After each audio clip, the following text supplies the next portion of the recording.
Welcome in, everyone. Episode 20 of Around the Felt. Big milestone. Big milestone. Big milestone. Already episode 20. Week 6 predictions. I'm your host, Colin Tong, with my dancing friend, Reagan Losher. Reagan, how we feeling before week 6?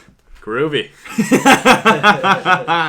Oh, man, you could not have responded that any better. Yeah, I mean, hell, I feel like I've definitely learned a lot of dances, so... You need them. Yeah, I mean, I think I'm ready to go join like a male pageant show or something and do TikTok dances as my talent. I mean, hell.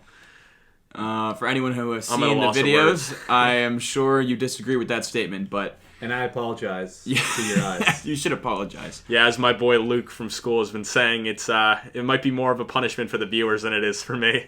I actually have to agree. I love it. I think it's hilarious. Yeah. But all right, man, let's get into the news. Not much from the last pod, but a lot of guys that were hurt that we mentioned are now officially on the IR.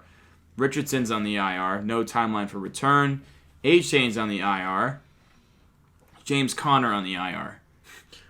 Jetta's IR too. Jetta's IR. Now with Jetta's, a lot of IRs. It seems a little different with Jefferson, Reagan, just because of the contract dispute, and the Vikings are already 1-4. They're trash. When he comes back, they're not going to be an above 500 ball club.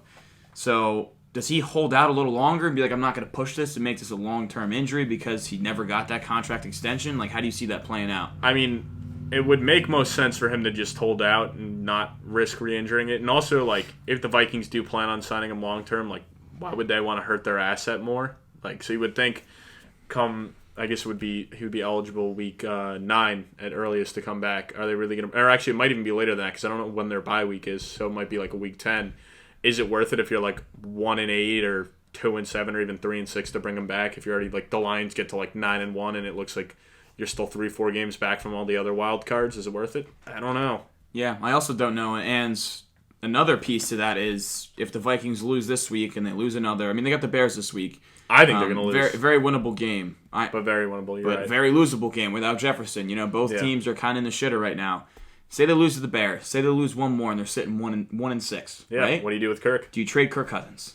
Well, I mean, and then that's a whole other thing. You already know what I want as a Jet fan. Yeah, because you want him to go to the Jets. But they were talking about Good Morning Football this morning, and there's not many teams. They were kind of saying the Jets, Falcons. like the Falcons was the other one, but with the Jets, like. Because we went over it the other day. There's not a lot of teams that would actually make a move for him. Yes, but with the Jets, does that like bother Rodgers that you bring in another vet, at this stage with him out? And also, does Kirk want to pick up and go somewhere mid-season where it's a pure rental because Rodgers is coming back next year? Well, I mean, will he waive his no-trade clause to go to the Jets? The thing for Kirk is like if you have a chance. The odds are if the Jets were to make this trade, we'd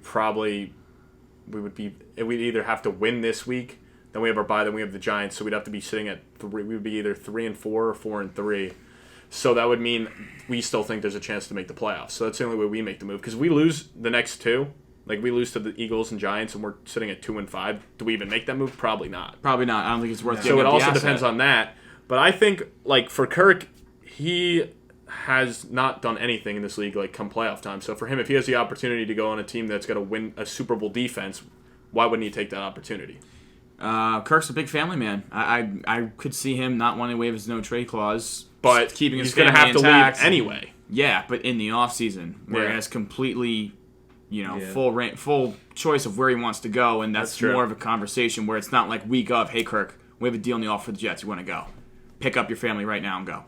I'm sure I would imagine they're already having some of these discussions. Yeah, because he's being asked about it in the media. It's also going to take him a little bit to learn that playbook also, because you're asking a lot for a guy to just completely move over. Like, it'll probably take a week or 2. You would think, but I mean, he's a veteran, so you'd think he's a quick learner at this point. I mean, came in as, a 5th rounder or 4th rounder, so he's obviously super intelligent. So, I mean, I would think he'd be able to pick up the playbook quick enough to play right away. Because we saw Baker come in basically off the street and win a game. That's true. Running the offense in 2 days, 3 days? Yeah. So, it can be done. McVay's offense, which is a lot more complicated. Yeah. Mm-hmm. Jets run a pretty simple offense right now because you got Zach Wilson. You can't fully open the playbook. Yeah. And then in terms of Atlanta, Kyle Brandt made this point that apparently Kirk Cousins' wife has a ton of family in Atlanta. Oh. So that could be something that, they spent a lot of time in Atlanta. I think he said they got married in Atlanta. Spent a lot of time in Florida, so maybe that would be more sense attractive to him. Also, that division is much more winnable than the AFC East. Yeah.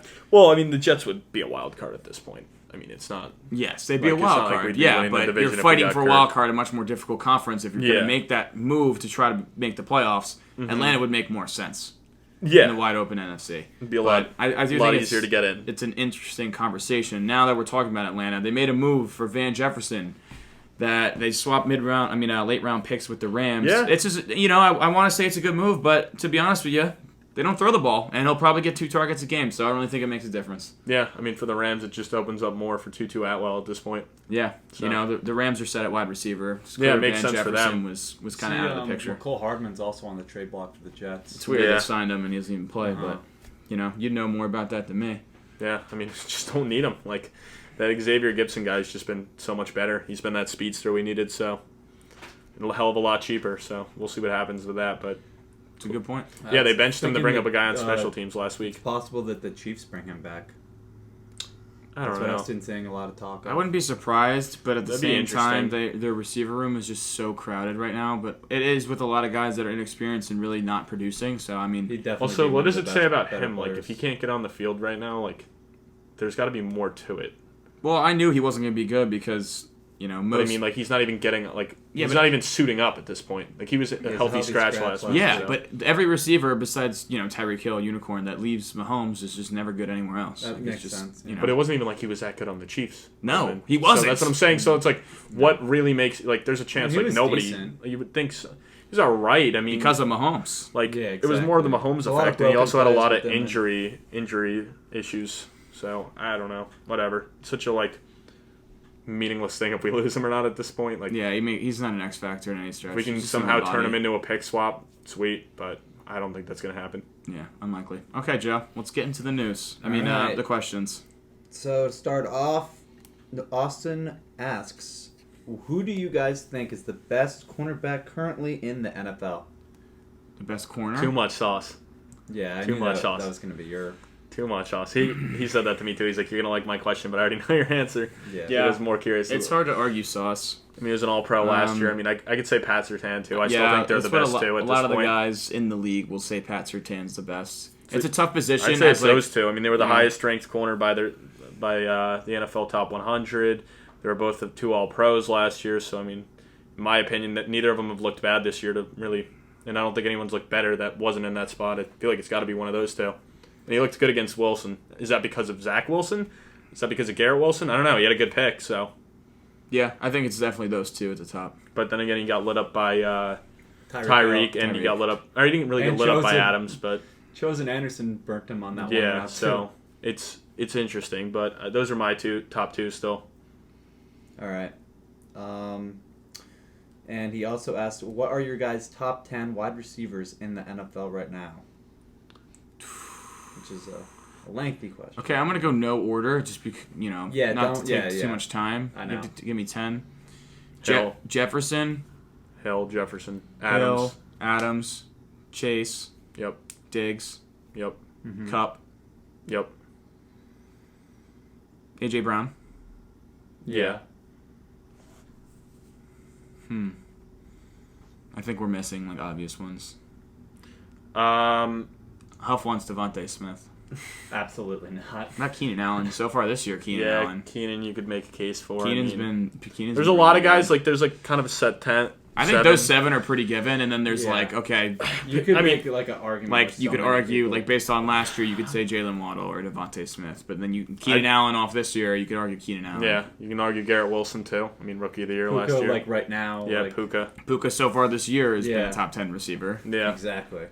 That's where it gets a little foggy, but I'd say those 7 are pretty much locked in. I mean, CD. It's also just early to tell, you see what came out today? Who was saying that? They're using him as a number 3 receiver. Someone said that. Richard Sherman, but also was it Richard Sherman? Or Jones was asked a true number 1. I also saw Jones was Jerry Jones was asked about it, and he's like, "Oh, I like getting the ball to my tight ends."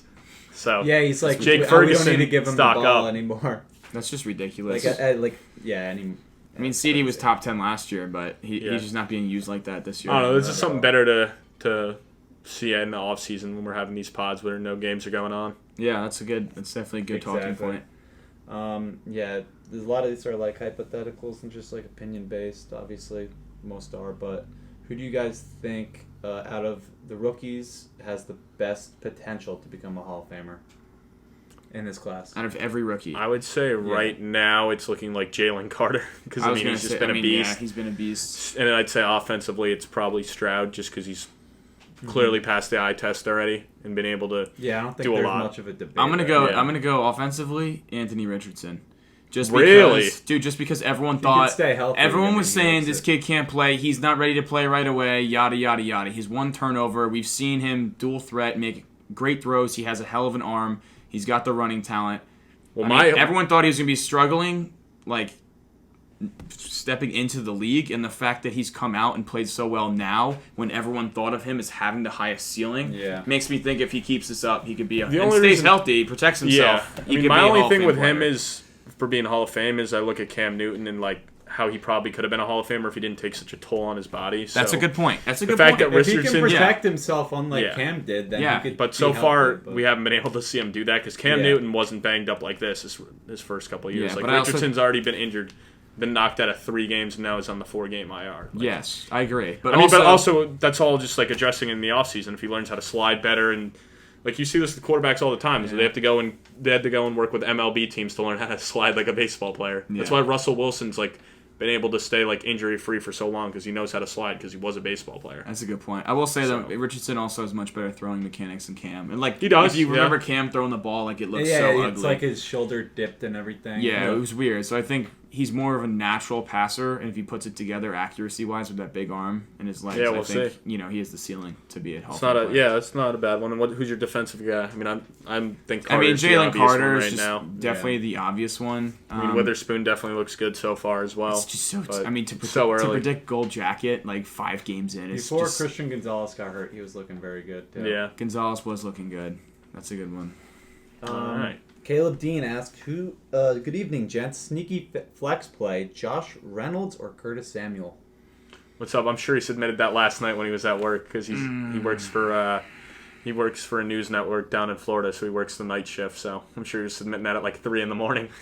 So good. I guess you're probably sleeping right now, buddy. But who was it again? Though Josh Reynolds or who? Curtis Samuel. Josh Reynolds or Curtis Samuel this week? Well, I mean, the Commanders have Atlanta. Atlanta's defense has played well. I'd go Samuel just because Josh Reynolds has been doing good because, like, last week you saw St. Brown was out and also Jameson Williams only came back, so I think there's just more mouths to feed there. And we've seen Samuel produce the past 2 weeks, and they also draw up, like, wide receiver. They draw up plays for him in the backfield.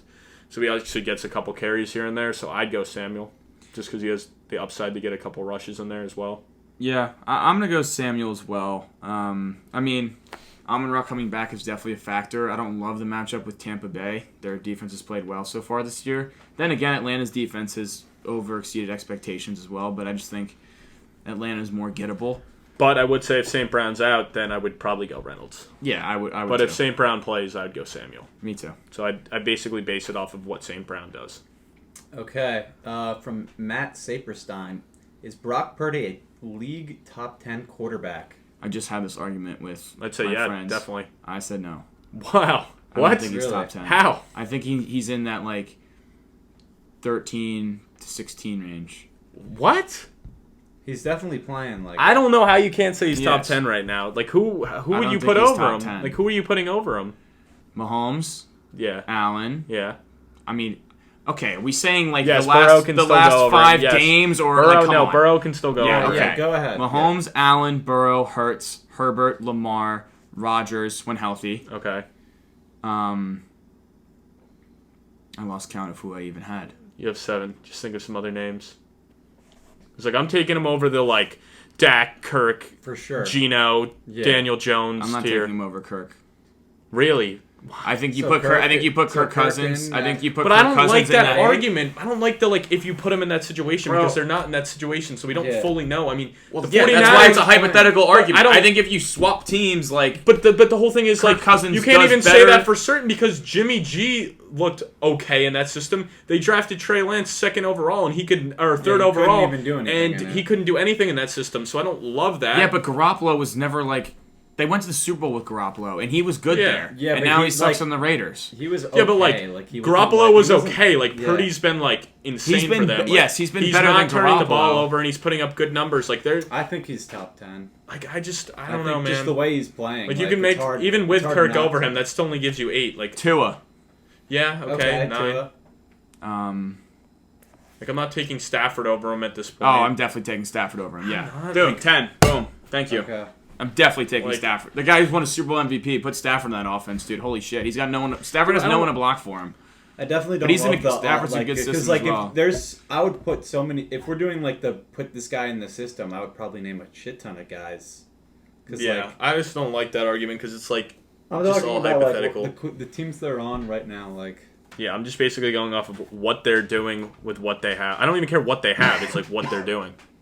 He's doing what he's supposed to be doing, so I'm going to reward him for that. The same way if he was shit, I'd be giving him shit for not doing what he's supposed to be doing. What makes him good is his mind, which... Yeah, he's literally doing what he's supposed to do. He's doing really well. He makes beautiful reads. He goes through his progressions not very turning quickly. The ball over very much. Doesn't turn the ball over, but at the same time, he lacks arm strength, and everyone in that Shanahan system has succeeded besides Trey Lance, who can't throw a football and just had insane injury concerns. We've and seen look at his weapons. Be he's running play action off fucking McCaffrey the entire time and just throwing dig routes. His weapons are good, but at the end of the day, what do you want? He's doing exactly what he's supposed to do. Yes, with Jalen Hurts though, they're in the best systems, so you put out. You could say that with half these quarterbacks because look at Josh Allen's weapon. Hurts, you said Herbert's got good weapons. Mahomes is the only one where it's his weapons are a little questionable right now, and he's still getting it done. Yeah, it's different with him. Yeah, but I just think I took. Superior. I mean, don't get me wrong, they're undefeated. But I'm saying you put those 10 quarterbacks in that system, they probably score more points. I think they're better quarterbacks. Maybe. And then if you swap them out with Purdy, put Purdy on those teams. If that's the baseline of your argument, he's not producing. That's not great. What do you mean? If that's their whole thing is if you put this guy there, he'd do better. We don't know because it's a hypothetical. It's a total hypothetical. Yeah, but your whole main point, you're driving. The question, you're overlooking the question. Yeah. The question was just who are your top 10 quarterbacks right now? I just said my top 10 quarterbacks. Yeah, I don't know. I just think your driving point for why he's not top 10 can't be because if I had this guy in the system, they'd be better. I think that's a totally fair argument. It's a totally fair argument. I don't know, man. Because every team's in a different situation. Every player's in a different situation. All right, you don't. We'll end it because we're going on way too long of a tangent. Yeah. You don't think he is. You gave the guys that you're putting in over him. I think he is top 10.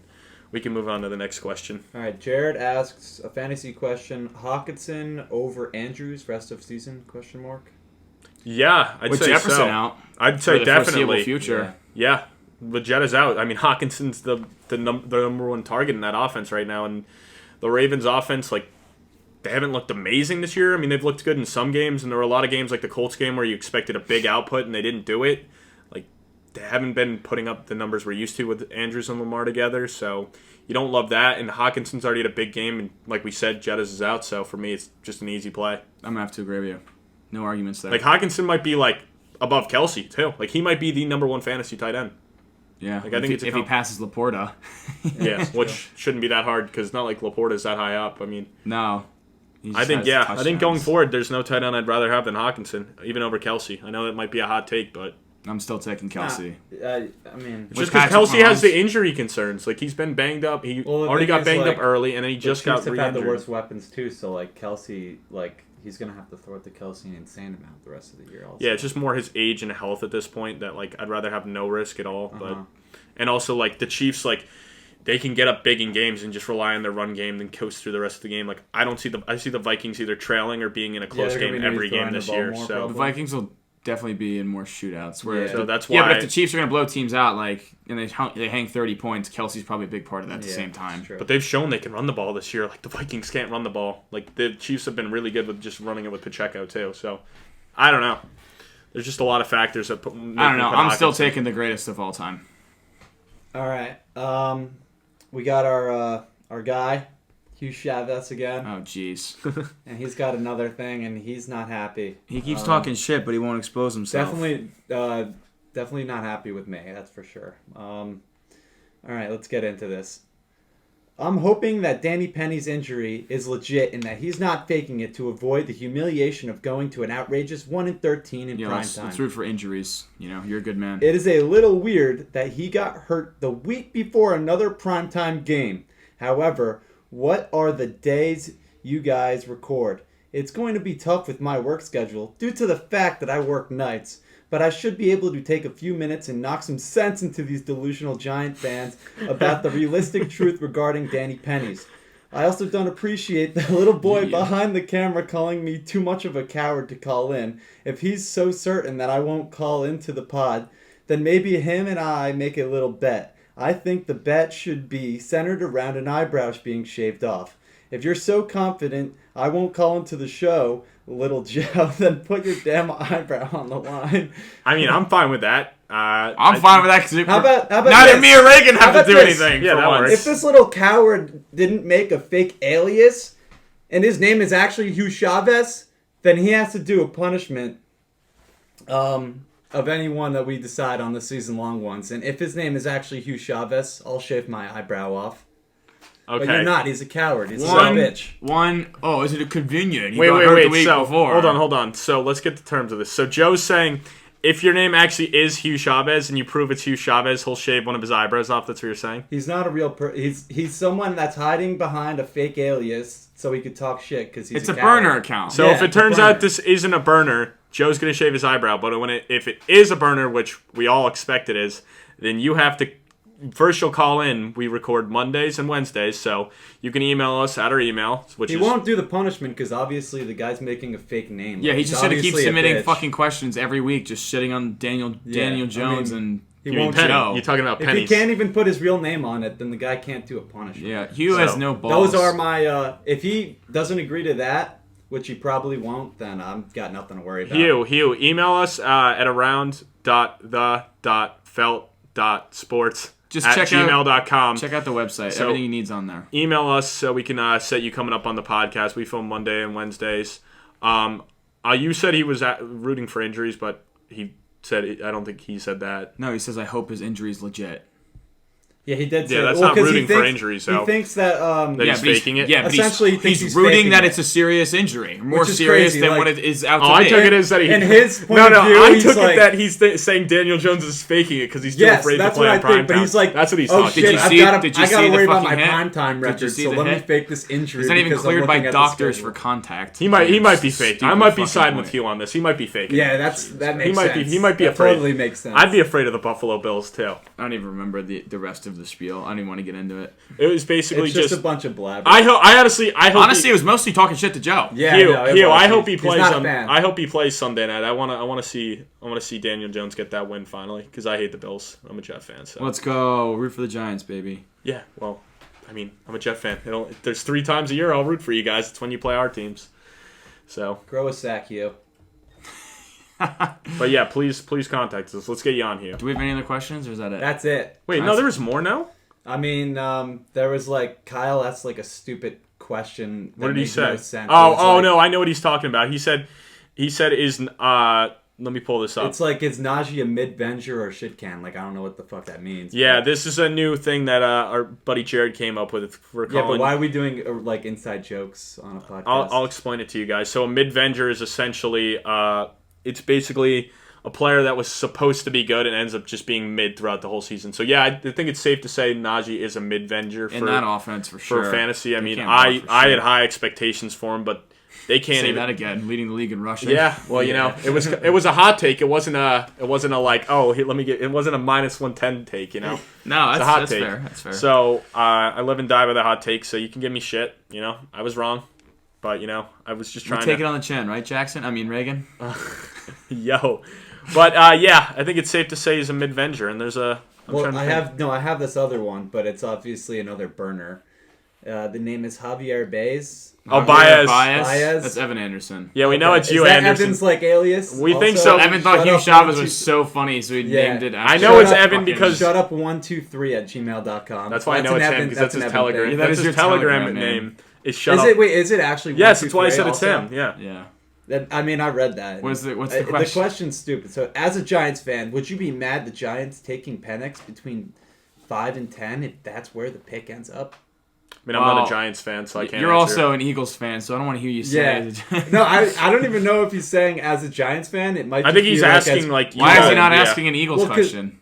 Yeah, no, he's not saying he's a Giants fan. Trust me, he's definitely talking about the Eagles. Imagine growing up rooting for the Giants so, for 21 years. To answer this question, though, I mean, if you're actually in that spot and Penix continues to dominate in college, he's the Heisman favorite right now. That's what I'm saying. He's dominating right now. He's over Caleb Williams right now. That's crazy. Yeah, he's been good. I mean, Washington's just been blowing the bricks off everybody. I mean, we'll see because they play Oregon this week. Well, don't they play USC also? Yep. Yeah. But I'd say right now, I mean, if you end up getting a pick in that range, like you can't be too mad with the pick. I mean, obviously you have bigger needs than that, but if he ends up being there, you got to consider it.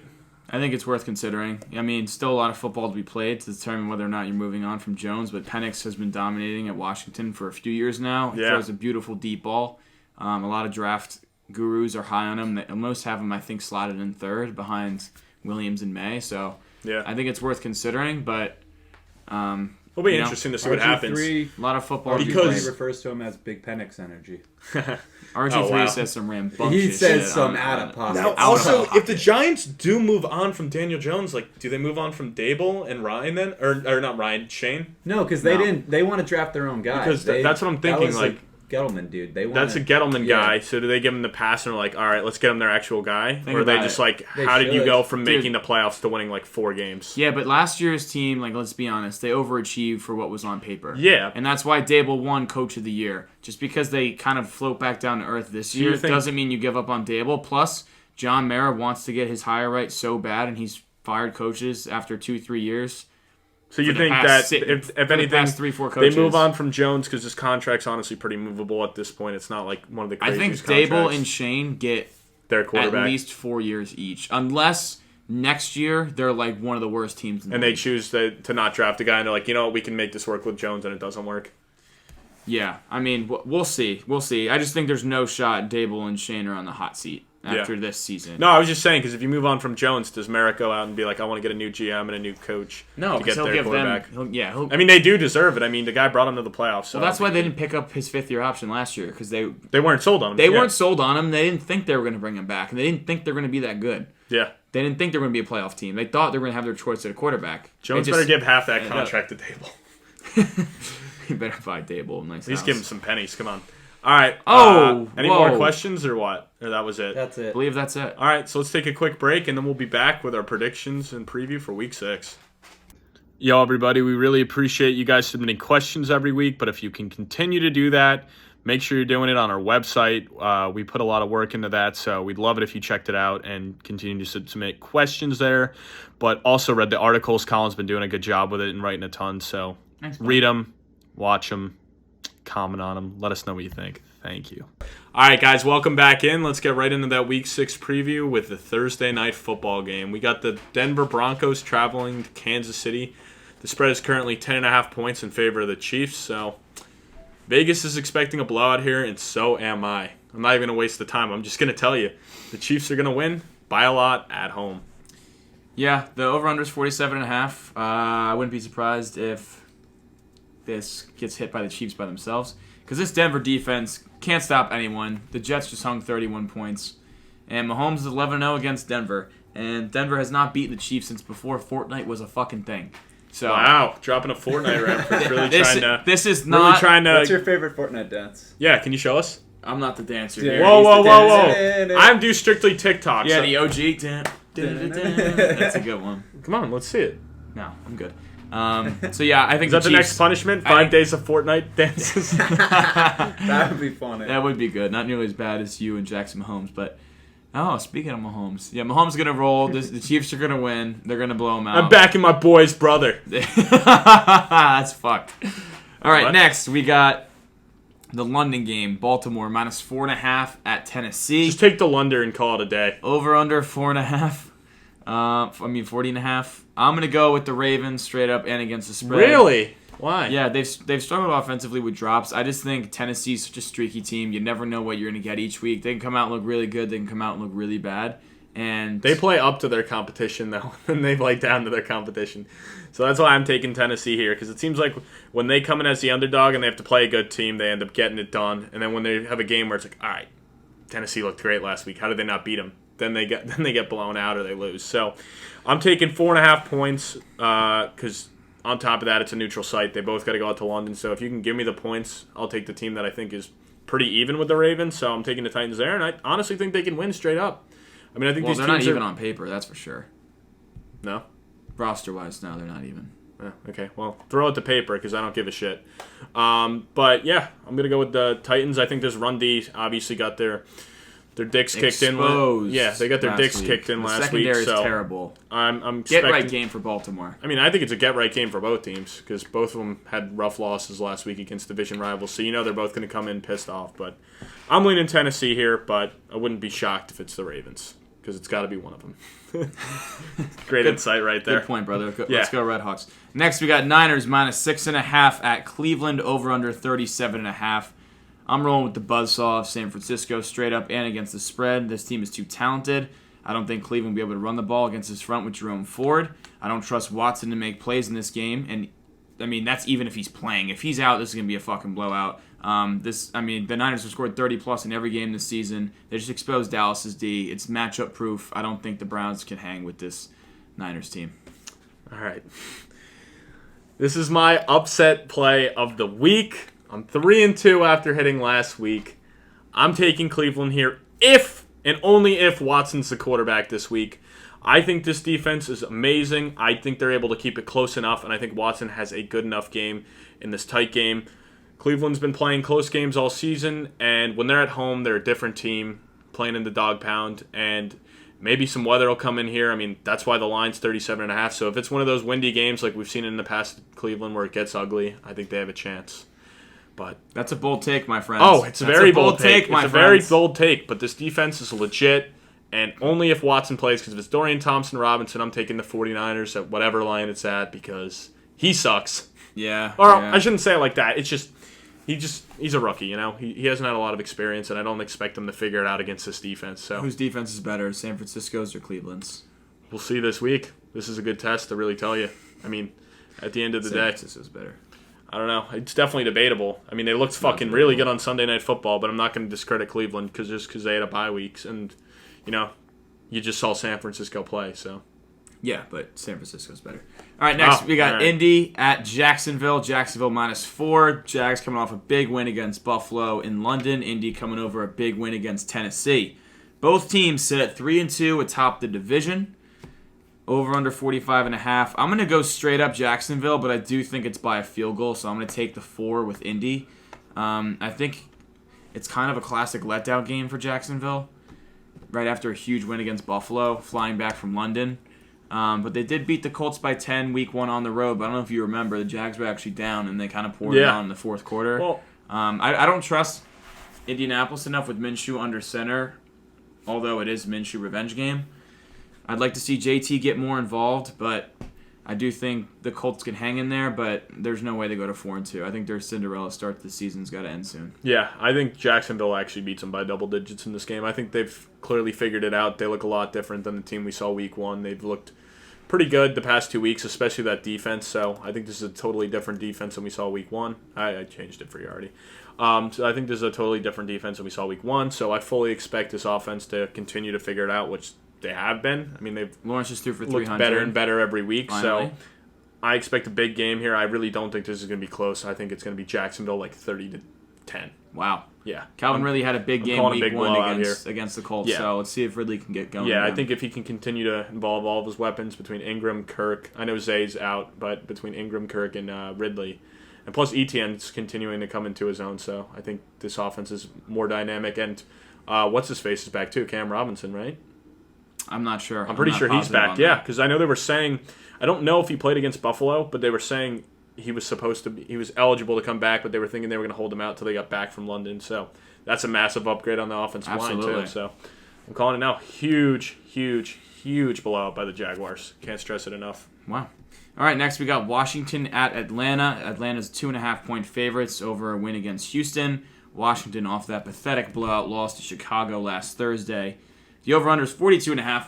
I'm rocking with the Dirty Birds, straight up and against the spread. The Daddy Bads. Their defense has been surprisingly good to start the season, adding veterans like Jesse Bates and Calais Campbell. I like what I've seen. Hey, don't sneeze on the podcast. Come on, we're trying to talk about the Commanders and the Dirty Birds, and you think it's okay to sneeze? Jesus hey, Hugh, Christ. roast this guy for not here, being Freddie. able for sneezing. But yeah, Washington just got blown out by the Bears, and I don't know. I think they're probably undervalued because of that, but I still can't put any faith in Ron Rivera, Riverboat Ron, after he called such a soft game last week. I don't trust him. They still can't block anyone. And also, one more thing. You don't fade Desmond Ridder at home. Well, actually, I am fading him because it's got to end at some point, right? But also, I mean, I'm just taking Washington strictly because they're coming off Thursday Night Football. They've had those extra days to rest, let guys get healthy, but also game plan for this Atlanta team that's been one of the hottest and coldest teams we've seen all year. When they're at home, they do look good, and then when they're on the road, they look pretty bad. But at the end of the day, Sam Howell's looked a lot better outside of that one hiccup against Buffalo, so I'm going to rock with the team with the better quarterback right now. Even though the Washington defense hasn't looked great, I still think they're a good defense. I mean, that front four might be the best in the league. I think they're allowing over 30 points a game. Yeah, so you got to say that's the best front four in the league. San Francisco is a better front four. Really? Yes. I mean, really? There's obviously factors like your secondary being terrible, right? Yeah, but if you're allowing over 30 points a game, your front four can wreak a lot of havoc and change the game. Okay. They're not better we'll than San see. Francisco's. I think the only way Atlanta is really able to win this game is if Ritter's able to dot up the Washington secondary, which I don't expect to happen. So, but I think this game's going to be low scoring and close. But I have Washington narrowly winning. I agree. I think it's going to be low scoring as well. All right, next ugly game. Carolina winless at the Miami Dolphins. Dolphins are 13.5-point favorites. Over under 48.5. I love the over. I think the Dolphins might score 48 by themselves. Yeah, I mean, this Panthers team's obviously their defense is a little depleted right now. Yeah, I mean it's a good defense, but a lot of guys are out. But also at the same time, Carolina's offense has been non-existent. Bryce Young has struggled early on. There's no shot they can keep up with this Miami offense. I think the Dolphins easily cover the 13.5. Yeah, I'm actually taking Carolina to cover, but Miami to win. The only reason I kind of think that is because Carolina hasn't covered a game yet, so you got to think one of these days, like, because honestly, to me, like one of these days. So let's pick it against the highest scoring offense. Because why, like, you would think it's to me, like, trying to big brain it, like Vegas obviously like has this line that seems low for a reason, which makes me think Carolina's going to cover. Because to me, Miami at home, they put up 70 points. It should be like pushing like 20. You think, dude, an NFL game is never pushing 20. Yeah, but with how good this offense has looked and how bad this Carolina team has looked defensively and offensively, like, I don't know, man. Like, the spread seems low, and it's crazy to say because it's 13.5, especially because Miami's home. I think it's free money. Tell them to bring me my money. Yeah. So I think Carolina covers backdoor. Like, I think it's like, I still think Miami wins by like 10 to 13 points, but I don't know. I feel like Bryce Young's showed enough as of recent. Like, he looked decent last week in garbage time that he can move the ball. So I hope they continue to let him do it. They still lost by like 20 to Detroit. Yeah. So I just think they're gonna continue to let him do more and more that they can somewhat get it done. And I'm hoping this defense can step up. Like, you need the Jeremy Chins and the Derek Browns to really step up and the Brian Burnses. How could I forget him? So you need those guys to step up. So hopefully they do. Yep. Okay, next, your Saints minus 1.5 at Houston. Yes, sir. Over under 42.5. Yeah, we know you're taking the Saints. I went back and forth on this one. This is really a tough tough one game. because these are two teams that have looked better. Solid, like not great. Solid, they're not top or echelon teams, but they're winning games. Yeah. Houston's run defense looked good last week against Atlanta, so I think they're going to force Carr to beat them. And Carr has, since that shoulder, been a little shaky. He did look better last week, but and he's made more mistakes than C.J. Stroud has. Does C.J. Stroud? I mean, this is a tough test for Stroud. This probably does he throw a pick? I think this has got to be the best defense Stroud's gone against so far, right? Oh man. Because I mean, he's played the Colts, the Jaguars. Who else have they played? The Steelers. The Steelers. I mean, I don't know because the Steelers. I'd say Steelers good defense. They have a good defense, but I mean, they've definitely been. I think the Steelers as have good better as we thought. defense than New Orleans. I don't know, man. New Orleans has looked really good outside of that one hiccup against the Bucs. Bucs. Steelers have a better front, and they have Mika Fitzpatrick. I don't know. They're both good defenses. They're both top 10. I'm calling it now. Unfortunately, I think this is a week Stroud throws his first pick. Yeah, it just seems like it. Once they start talking about the records and shit on TV, like that's when it ends. Like, this seems like the week where it's like you've been talking about it, and then he goes out and throws like 3 picks. What do you think's the line for him to throw a pick? Plus 200? I don't know. Maybe that's around the felt lock of the week. Is that a lock of the Imagine week? that's my wife to throw a pick. Never. I'd hate to bet. Never dead. I did bet Dak to throw a pick. That was free money. Well, it's a weird bet to take Jameis was the starter in Tampa Bay. It was like 0.5 each week, and it was just probably like minus fucking 250. Yeah. it wasn't crazy. Like, I would throw it in every parlay, and that would just be a surefire. Dude, that'd be a great pick. It'd be out of the box. Yeah, we'll Stroud see. to throw an interception. We'll see. Oh, it's totally going to hit. If it has good odds, It's I mean. I think he's totally going to hit gonna because there's been a couple times where they should have been picked off, and the guy just wasn't ready. He might just be getting a little bit more comfortable, too, and then... Yeah, you're not that good, Stroud. Despite that, and despite the fact that I do think Stroud throws a pick, I'm going to take Houston at home by 3. Yeah, well, so this Houston team hasn't been able to run the ball enough, so it's just another game where are you going to rely on Stroud to go beat him? Oh, even better. He's going to throw the ball more. Yeah. Tough run defense. I mean, it's looking better for that pick thing, but it's a good run defense against an offense that hasn't been able to run the ball and wants to run the ball but can't. So it comes down to does Stroud keep it up? Do you want to rely on him being able to throw the ball 40 times a game? And I don't want to put my faith in a rookie quarterback ever throwing that many times a game, even if he's looked this good so far. So fair. Next, we got Seattle coming off a bye at Cincinnati. Cincinnati -3. The over-under's at 45. This was another tough one for me. I went back and forth. This is a tough one. These are two, back good teams, even though Cincinnati's been underperforming. Yes, I'm going to go with Cincinnati. Mm-hmm. I know they finally looked good last week, but it was against Arizona, but they usually play better at home. Seattle struggled in the back end besides the Giants, whatever. Yeah. But I think Chase is going to shine again, dude. I think we saw it 2 weeks big ago, test and then for they're like, Witherspoon. all right, keep giving him the ball, keep him the ball. He had It is gonna be 19 a big targets test last for week. Witherspoon. Even if Higgins returns, I still think Chase gets 15 targets, and I think it's another big Jamar Chase game. And I think it's a good game. I think it's going to come down to the final 2 minutes, but I think the Bengals can squeak it out. I wouldn't be surprised if they won by 3 in this pushes, to be honest with you. Yeah, I mean, I took Seattle on both fronts just because, they're coming off a bye, so they've had that extra week to prepare. So my rule of thumb is usually taking the team coming off the bye just because they've had that extra week to prepare that the Bengals haven't had. They've been worrying about the Cardinals. I'm going to remember last that week. for your pick on Monday Night Football. What? The Chargers coming off a bye. Oh, shit. Well, my reasoning there is because the big bet of the week. my reason there is actually, we'll get into that later. But, yeah, so I think just the fact that they've had that extra week to prepare is huge. They've looked good ever since that first game against the Rams. They've definitely been improving every week, and if they can continue to run the ball, which Kenneth Walker's looked pretty good this season actually so far. Good. Gino's been good, and the fact that they had that extra week to let him rest, because I think if Seattle had a game last week, I don't know if Gino would have played last week because he got banged up against the Giants and was able to come back in, but I don't think he would have played if they had a game last week, so I think that's huge. I mean, obviously, if Drew Lock plays and Gino's not ready, but I haven't heard anything that he won't be, then yeah, I'm definitely not betting Seattle if Drew Lock's their quarterback. I'm curious to see how healthy Joe Burrow looks this week, because last week he looked better, and hypothetically, he should be getting better and better and better. Yeah. So I'm curious to see how he moves around in the pocket if Seattle starts to get after him. Yeah, it'll be interesting, but I'm leaning Seattle as of now, but Next. I may have to change it if Lock plays. Yeah. Another tough one, dude. Another small spread. A lot of close spreads this week. Minnesota's -2.5 at the Chicago Bears. The Vikings There's a without... bottle opener over there, man. Yeah, Joe just bit off a bottle cap to have a Corona. Okay. Only a Premier? Hope we got a dentist that listens to this Reagan pod. only drinks the Premiers. He doesn't want to get too fucked up. Yeah, come on. The over-under is 44.5 on this one.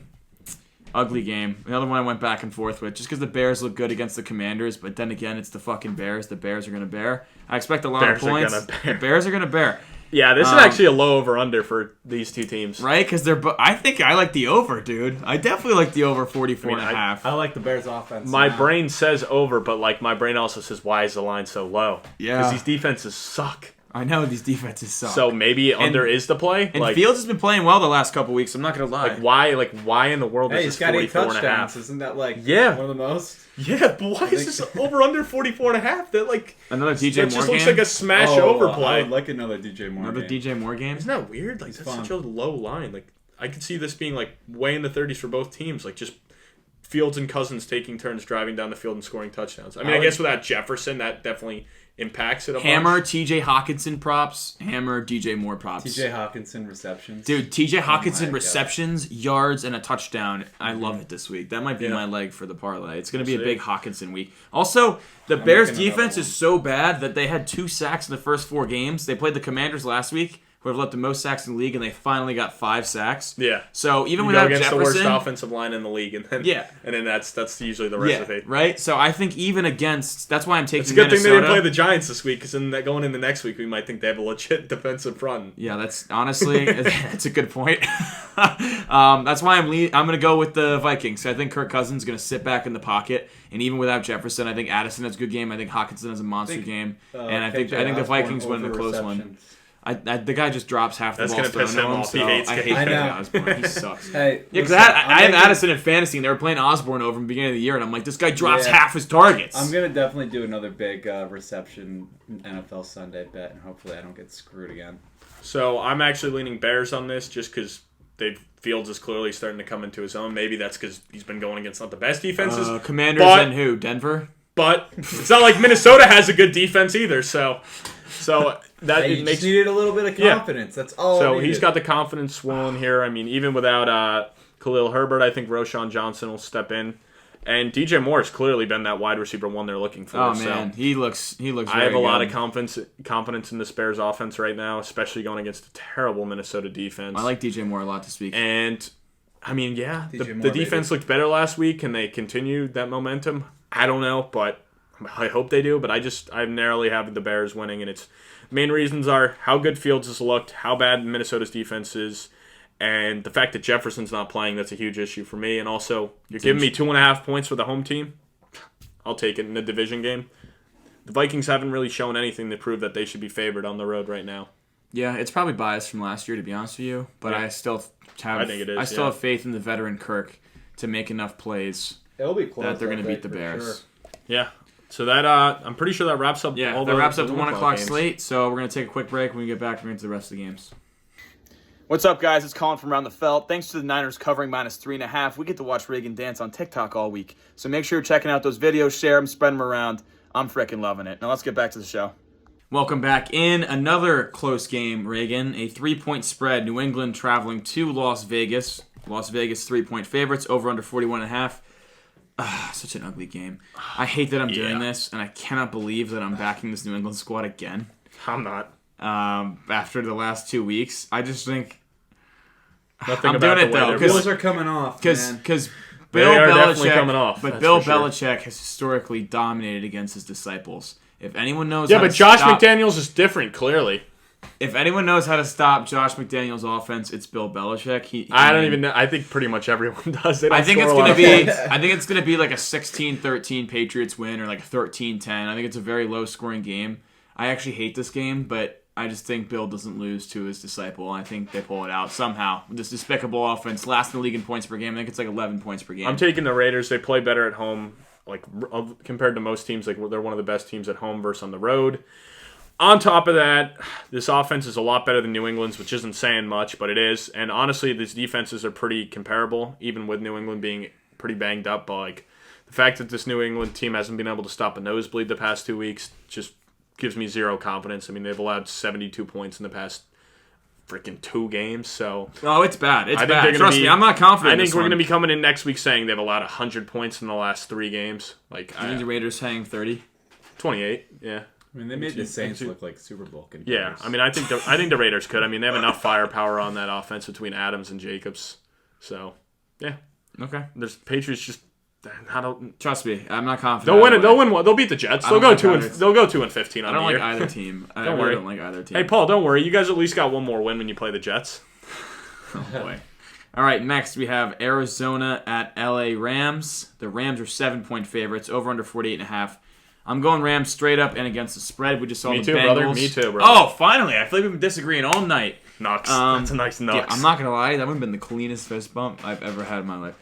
But I don't see how the Cardinals stop the Kupp and Nakua duo. They're going to expose them after what happened last week. The Bengals got back on track. Yeah, and Chase was dominant. Even with all that, like James Conner going on the 4-game IR is a huge loss. Like that's huge loss. Like the other running backs obviously aren't as good as him. Otherwise, they'd be cutting into his work. Like James Conner was like a 80-90% touch kind of guy. So. Do you have that much confidence in Ingram? And I don't even know, how do you pronounce the other guy's last name that came in? DeMarcaro or something? It's like, I don't know, it's some Italian. I just picked him up in 2 leagues. I should know that. I got it, though. I don't know how to pronounce it. I mean, it's like Damaccio or something. It's like some weird. No, it's not Damaccio. No. He is Italian. Is he? Yes. Because they were talking. It's not Damaccio. He's a black Italian guy. Joe DiMaggio? It's DeMarcado. DeMarcado, yeah. So, Amari DeMarcado. Do you have confidence in either of those two guys? Like, there's a reason why they were barely getting on the field with Connor there. So I think that's a huge loss. So I think that's a huge loss. The Rams hang 30 points in this game. Cooper Kupp probably has 15 catches. Nakua probably has 8 catches. And I don't see how the Cardinals are going to catch up. I think the Cardinals, the early season Cardinals that we saw that were playing teams tough, I think we start to see that team fade away, and they're going to become who we thought they were. So what, like the Giants, just getting the bricks blown off of them? Yes.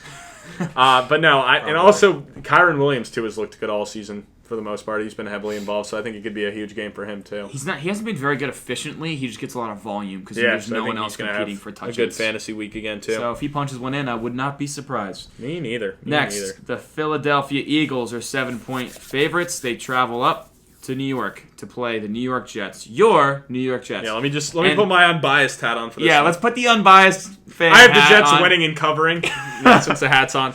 I'm not gonna. Interesting. Yeah, I don't care. He does have the Jets winning this game. You know what? I do. Winning it. Yeah, no, winning he's it. Dead ass. He has the covering Jets it. winning this game. The unbiased hat's on. I don't care. I was surprised when it was covering.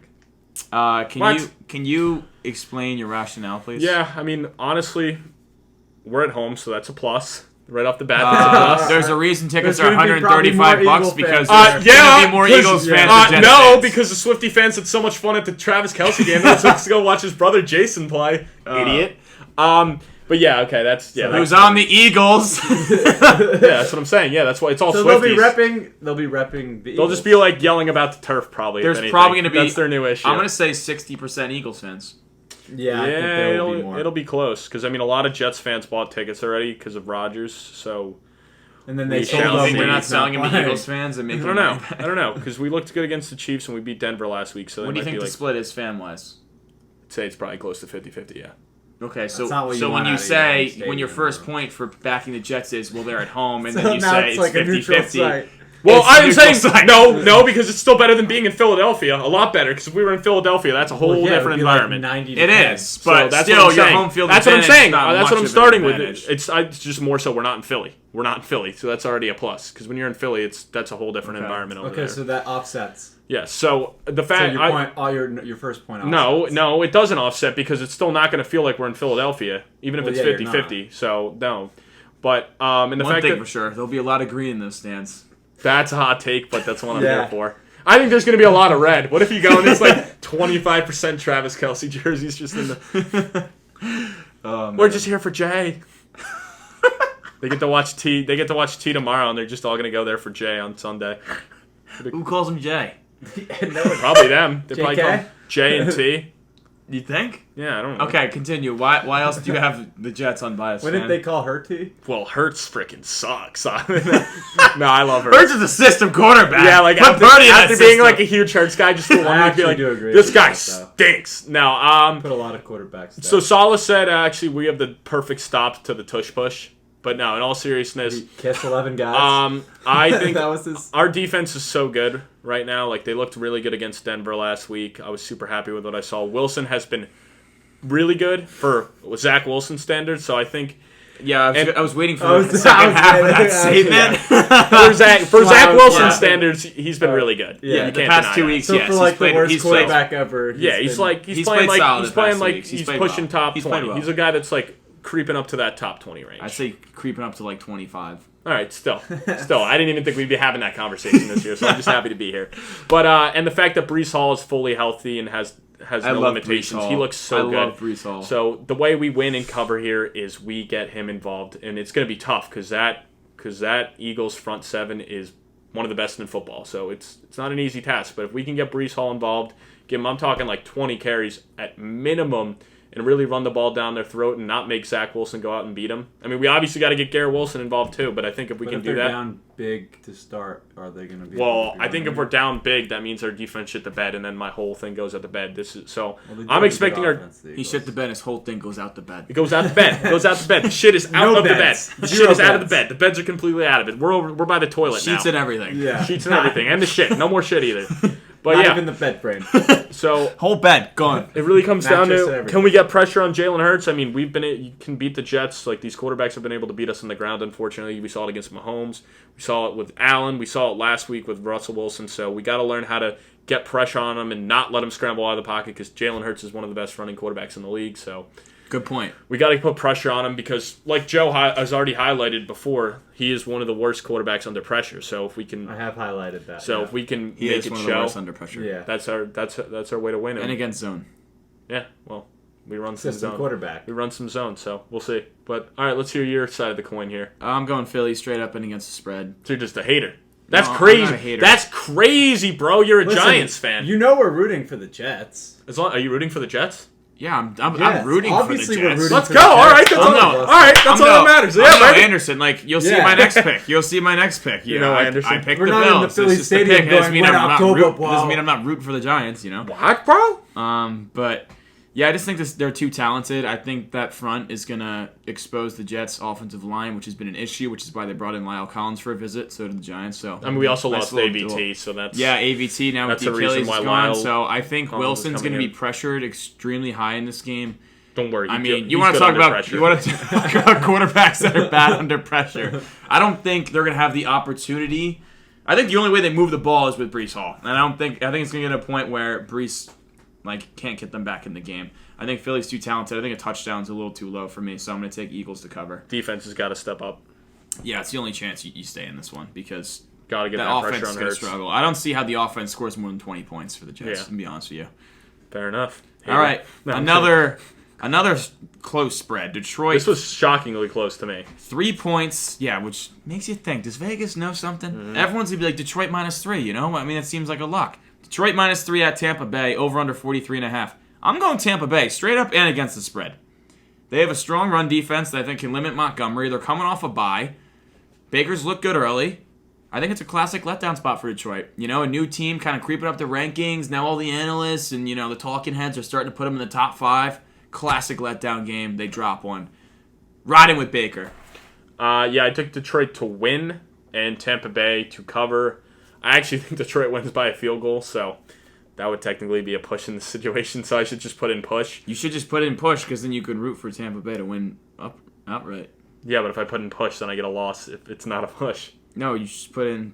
You just rock with Tampa Bay, brother. If you're taking, I don't know. the I just feel like Detroit can still get it done, barely get it done. I don't know, but I definitely think Tampa Bay keeps it close, so that's why I've been covering. I have a lot of upsets this week. I didn't even realize. No, I do too. I think this is gonna be a crazy week for Survivor pools.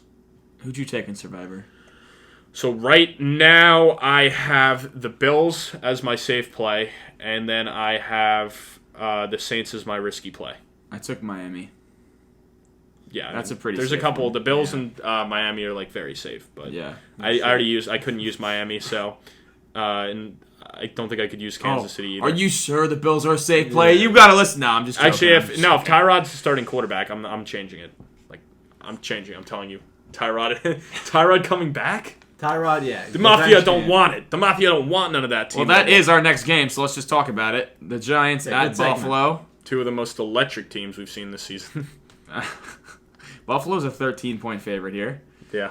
And And if Daniel Jones doesn't play, that line might go up to 15 or 16. we might see a clear two. To see a spread clear 2 touchdowns in an NFL game is very rare. And if Daniel Jones is And out, I think it will. does It 100% will clear Yeah. if Daniel Jones is out. So the over-under is 44.5. I'm going Buffalo straight up, and Buffalo's going to cover. I hate to say Well, the it. reason why the only Unbiased fan right here. Unbiased the fan. hat is off. The hat is The off. only reason why I would if the Bills won last week, I actually would have the Giants covering. But I think the Bills are going to be so freaking pissed off that they lost to the Jaguars, because not only is that a Maybe game they're they jet should lagged win. from coming back. Ooh, across all right, the pond. all right. I like that. I like that. Also, another thing, though, with, Dable knows He does. what the Bills are going to do. Like, Dorsey was under Dable. So, does like, know. They know each other so well, but I just don't know if it matters. even even the biggest Giants fan can admit we're outmatched here. Jones isn't even cleared for contact as of Wednesday. And also by just a the fact that doctor. you guys just haven't looked good on one primetime game. Yeah. But Andrew Thomas is out. but Andrew Thomas is out again this week. They're so due. They might just be due. They might just be due. A return of Saquon could be huge because the Bills have been getting. Actually, you know what? Fuck it. You convinced me. I'm riding Giants money. All right. Spread. I am rooting for the Giants, but you convinced me. I'm changing it. They're due. The boys are due for at least an okay game. Fuck it. If you're changing it, I'm changing it. Giants cover the 13 All right, and a hats half. back on. Hats back on. Only reason I'm taking the Giants to cover is they're due, right? They can't have 4 duds on primetime, right? They got to have one okay game, right? Hugh Chavez would disagree with that. Right? They gotta. This is actually a strictly if Tyrod plays play. If Tyrod plays, they cover because of the revenge aspect. If it's Daniel Jones, Pennies ain't doing Ryan shit. Dable, revenge too, man. Yeah, this is all Dable and Taylor. If it's Pennies as quarterback, then I ain't even throwing a penny on that spread. Not one? Not one. Damn. Maybe I'll throw a dime on the Bills. You corny ass motherfucker. All right, let's move on. I've been talking about that too. Big bet of the week. Reagan going back to the well with the Dallas Cowboys as 2-point favorites on the road at the Los Angeles Chargers. These boys are gonna be pissed. These boys are dancing. You're dancing because of these boys. You're going back to the well? I'm going back to the well. I'm gonna use your point. You think Mike McCarthy don't know what Kellen Moore's gonna do? Yeah, but I think Kellen Moore. I'm from Texas. I think Kellen Moore wants to hang 50 on these fucks. I think he hates Mike McCarthy, and I think the Chargers are going to do everything they can to score as many points as possible, even if the game's out of reach. Yeah, I don't think so. No, I think he hates Mike McCarthy. I think they want to run the score Maybe up Mike on his fat ass. This is a punishment. Boo his fat ass! Who? Did you? McCarthy. He's not fat. Are you kidding me? That's big bone. Yeah, that's big boned. Yeah, I'm going LA. I'm going LA. So, also, they're coming off. To your point, they're coming off a bye week, and I like that. And they will have Eckler back. It sounds like. And they will have Eckler back. Unless that 1% chance of he doesn't. He's a 99% chance. They're like, no, Austin, why don't you set this one out? It's a huge game for both teams. Which LA team we're going to see? This is kind of a turning point in their season. For both, honestly. What team are we going to see? Both. For both. This is a huge game for both teams to see where their season kind of goes. Yeah. But I'm back in Dallas. But let's talk about what our punishment is this week. So we are going to be doing the 1-chip challenge. So this is Justin, don't fail me because I don't want to do the essentially what it is this chip, but it is so spicy. One. It's just a single chip. Like it can't be that bad, right? You listening are like one chip. They're eating food like one single chip. It is so spicy. Like if you couldn't tell, we like eating food on this pod. It's just easy, you know. Good food. Bo is fat ass. Yeah, we're just trying to get to be fat asses, but it's just so easy doing food. But yeah, it's so damn spicy that you're gonna see us. So damn spicy. You're gonna see so tears dripping down our face. I might have to use my tears to hydrate myself. It's that spicy. That's a good one, brother. Thank you. Oh, punishment V, you gotta do a fucking stand-up comedic show because Reagan's killing it tonight. Am I that funny? Yeah, dude, you're hilarious. You're killing it, bro. Thanks, guys. Yeah, so we'll have the 1-chip challenge for that game, and it's Monday Night Football primetime. I like when it's primetime. Yeah, we're trying to do more primetime just because everyone's watching it. So yeah, if there's a game that we disagree on, it's primetime. We're usually going to go that route for the big bet. It's more fun.